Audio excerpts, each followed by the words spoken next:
I need all of you to close your eyes for about a minute. And avoid falling asleep, please.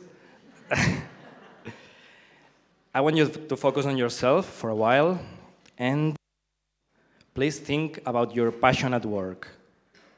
What's this thing that moves you at work every day that makes you feel this passion? Try to build a sentence, try to find a word that defines it, and try to make it clear.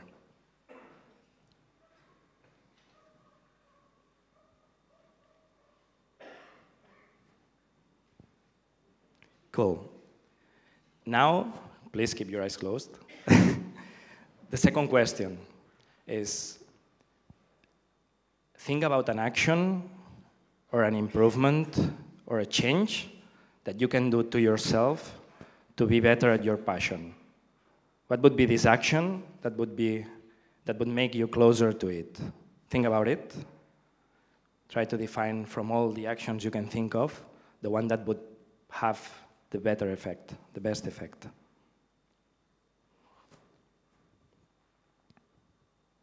Well, now you can open your eyes, thank you. This is what this talk is about. I'm gonna tell you about passion and about possible ways to develop ourselves to get closer to this passion.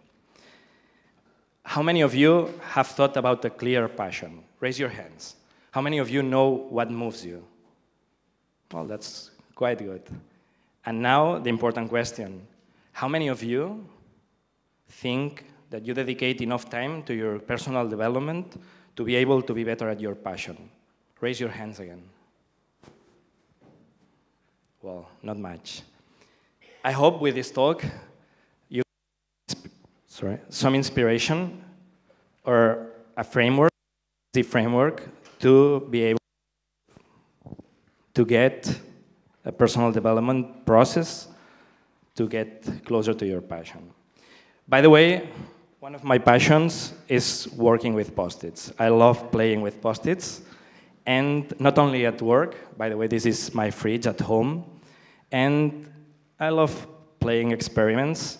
This is something I planned with my girlfriend some months ago, and the goal of this is to plan our meals for the following week. We use different colors based on the difficulty of the preparation of the meal. And yes, you may think I'm crazy, and maybe you're right, but the fact is that I love doing this kind of things. I also like drawing in Post-its as well, and I like my team's drawing in retrospectives. If you haven't tried it yet, try it. You'll get lots of information from their drawings, and it's really interesting, and lots of fun. Above all, my passion is people. I love working with people, learning from them, and I have the pleasure to work with an amazing team of project managers, some of them sitting there, and some others there. And I'm really happy to learn every day from them, and also with my teams. I try to empower their curiosity, their well, it's funny. And I try to empower themselves as much as I can. I try to learn from them as well. And sometimes I get some weird things, some messages, laughing about myself, but I love these kind of things. What you're gonna see today is something that has been my passion during the last 2 years, when I joined Softonic at the beginning of 2013. And I started working with the search marketing team. This team was the last team waiting to start the transition to Agile. They were the only team working outside the Agile framework. And what we did was to start applying Scrum from the very beginning. We defined all the roles with these people you see here in this slide, 7 people, 4 developers, Alfonso, Miguel, Oscar, and Pau, and 3 people from the business side. We had 1 product owner, which is Edu, the search marketing director at Softonic, and 2 people acting as stakeholders called Ferran and Jose, who are SEO specialists. We started working on on our product, and at the very beginning, we decided to do a retrospective. The aim of this retrospective was to evaluate the mission of this team. We wanted to know what was this team needing. And what we saw was something really nice, which was that there was an alignment between all the team, and they were all willing to feel part of the system. As they had been working outside Agile while the rest were already working using Scrum, they felt like they needed to feel useful and to be better at work. At the end, what they wrote in the task board was something like this. They wanted to be a reference team in Softonic. Whoa, easy. What we decided, together with Narcís, the technical lead, who's not in this picture, but who was someone essential for the whole process, was to define a very simple system to be able to make this team grow enough to be able to accomplish our mission. What you're going to see now are 3 easy steps that define a very easy process, where at the end, what you get is a possible way to do personal development. The first step is thinking about the interests, the passion you have been thinking at the beginning of this talk. They were asked for about a couple of weeks to think about their interests, their passion, their goals at work, long-term and both also short-term, and they wrote that in a paper and they sent back after a couple of weeks. Why we did this way? It was because we wanted the focus to be in the person. We wanted the whole process to be driven by the person and not by us. The motivation should be on them because at the end, the personal growth is not about us trying to force anything, but about the people being conscious about the power of growing. After the first step, we went to the second, which is the things to improve. The question behind is, what do you need to improve? I've also asked this question to you. This one is not as easy as the first one, and we had to decide how to get this information. Of course, one of the options was to think about personal meetings. From that moment, we did a bi-weekly personal meeting with every developer, just to establish a dialogue and a way to interact and see how they thought and what were their needs and their possible areas of improvement. But we also needed more information. We defined another kind of meeting, which is the trio. We called it trio. And in this meeting, the lead was also there to get the whole picture, not only the non-technical side, but also the technical side. The most important thing, I think, it was the team coaching activities we did as well. Why? Because the knowledge of the team was inside of the team. As soon as I arrived, I wasn't the person having the whole visibility of the team, but it was on themselves. So what we did was to trigger, by very easy activities, a way to start sharing the feedback they had between them, and also to start being able to receive this feedback and being able to be constructive about it. Having the interests and the things to improve, we went to the third step, which is defining actions. Improvement actions that were based on the things to improve, but every action should be defined based on at least one interest of the person. This was essential for keeping this focus on the person and for keeping the motivation. Every action the developer will do will be based on one of his motivations. Very common sense, yet really powerful. And everybody was included, and that means I also started doing the same system. I thought it was a good idea for me to try the other side. So what I did was to define my personal development process. I thought about my interests, I thought about my things to improve, and then together with my direct responsible and the Agile Methodologies Director, who's also here, they helped me in defining the possible actions to improve. Having these three steps, We had everything. These 3 blue boxes represent the system we were using since the beginning of 2013 up to now. Interests, things to improve, actions. What's the secret there? There is no secret. It's really common sense, and it's really is. It's driven by the person. It's something that the person decides or not to work on. And you get a really nice information. It's really powerful. You get the whole information, the life profile of every developer. You not only know about how is he performing, technically speaking, but you get all his interests and all the things that he wants to improve. And this is something that in a very easy way you can share with everybody and help these people to grow. And this is not free for sure. You have to dedicate some time to grow, and we didn't want to break this balance between life at work and work. So what we decided was to agree with the product owner to dedicate part of every sprint to work on our personal development. We dedicated between 10 to 20% of the time per sprint to work on our actions that went from reading a book to preparing an internal workshop for the team. Every action was adapted to the person. That means that some people like learning visually, some others prefer writing, some others reading. We tried to adapt to the person, so the actions were different for everybody. And of course, we shared this with human resources, who were really close to this. And they were really glad to see that we were on the same page. They were already thinking in a system to match the things to improve in a database together with actions that has already been successful in the company to facilitate our work.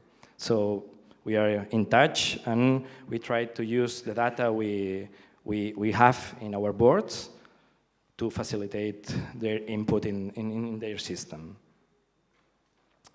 After some months using this method, what we've got is some improvements that you'll see in the following slides, and we did a retrospective. We thought that the best way to improve was by reviewing the whole process, and at first we were sharing files between us, and one of the things that we improved after the first retrospective was to start using Trello. I don't know if you know about Trello. How many of you have used Trello before?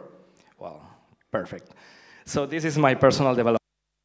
Here is my information, and as you can see, there are 5 columns instead of the 3 steps I've told you, and this is because all the information plus the management of this information is included in this board. You have the first on the left represent the interests, the things to improve, plus the actions, and then you have a column for the work in progress and another one for the done.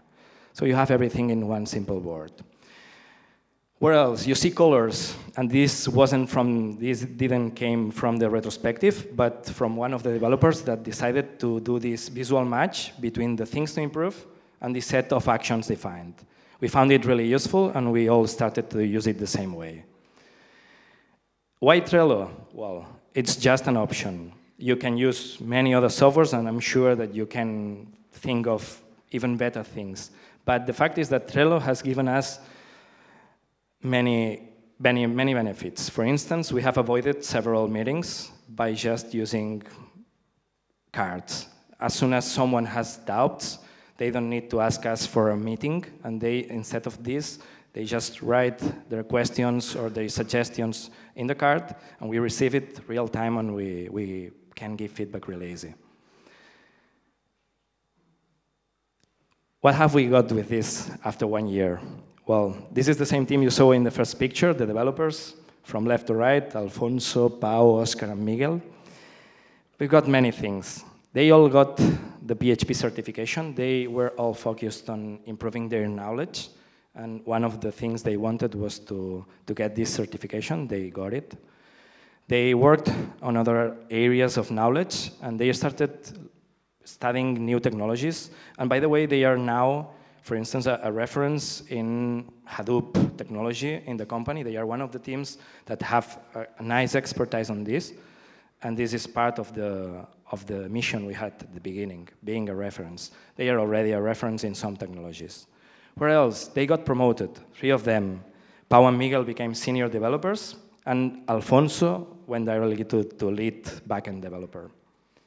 And above all, for me, the most important thing is that they got something really unique, and it's the communication. They got a really mature communication, because they learned that by sharing feedback between them, they were growing. And what they do now, without myself, they are just going to have coffee, and they share their feedback, they share things to improve, and they use it as input for their Trellos. This is, for me, really powerful and the key success. At the end, a proud and motivated team that is able to constantly grow by themselves, not by me. And more, there is always more. We have new people in the team, 2 more developers, Marcos and Victor, have joined the team now. We are thinking about reviewing the system again, so we'll get some more changes soon. And keep growing. That's the most important thing for us. Keep growing, keep developing the team and ourselves. After these 2 years, I've enjoyed a lot, and I've learned a lot with this experience. And the only thing I can tell you now is that I really feel passion and love for my work. Thank you.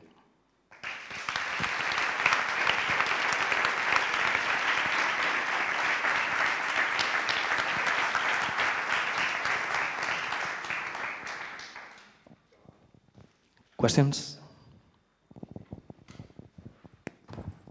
I have a question. This personal development process, I'm thinking where in the software delivery process of these guys, where you're doing these sessions? At the beginning of the sprint, at the end, in the middle? I didn't use the mic. Well, we didn't think about it. We put it, what we are doing is to do it during the first week of the sprint, at the end of the first week. But we have changed it. But the important thing was setting a regular meeting every 2 weeks, and this is what we do. With some of them, we have adapted it. Now with Trello, it's easy, and you see different approaches to the same system. They are trying to adapt it. And some of them asked, for instance, to change the regularity to 4 weeks. Some of them are doing it every 3 weeks. So it really depends on the developer now. Thank you. Hi. Hello. So I really like the idea, and actually this is something that we tried to do as well. But one of the problems that I found was, how do you make it coexist with the priorities, the business priorities that you have? Like, for example, when someone wants to learn a new technology, like, when do you fit it in? Are you forcing it so that they learn, or do you accommodate and reserve some time for them to pursue this passion and interest? Okay. As I said, we agreed with the product owner to use part of the sprint to work on it, but it really depended on the sprint. If we had priorities and we had some really hard sprints, what we did in that sprint is to adapt and just stop working for 2 weeks on that, and then having a little extra time to keep working. So we adapted depending on the sprint, but the average was about 10% of the sprint. And we were trying to be agile in this way.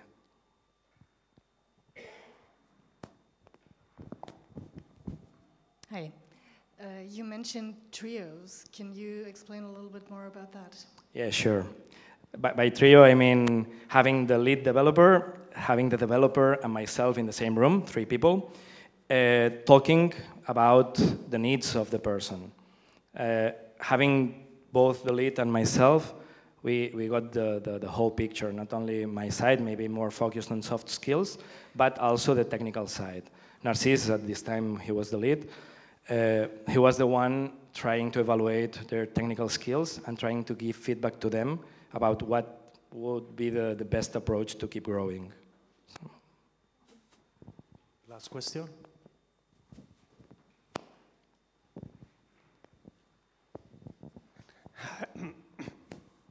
Hi, my question is about the kind of staff in the team, because, for example, in my company, software developers are in 70% people from third companies that are for a stay of 2 or 3 years, but they are not permanent staff. Do you have experience in these situations? Is it a problem in the kind of involvement in these processes if you are only for a short term in the company? I have no experience with this, and what I would say is that the important thing is the motivation of the people. And what I have been doing now is to apply this same system to the other teams I facilitate. And I've got people that has been there for many years and some others that have joined the company. So we have different profiles. And the key thing is to show them the impact that this system can have on them and on the company. This is what we have been doing. And we have had no problems up to now trying to explain them what are the benefits to use part of the sprint to grow and to be better at work. Sorry, time is over. Thank you, Jaume. Thank you very much.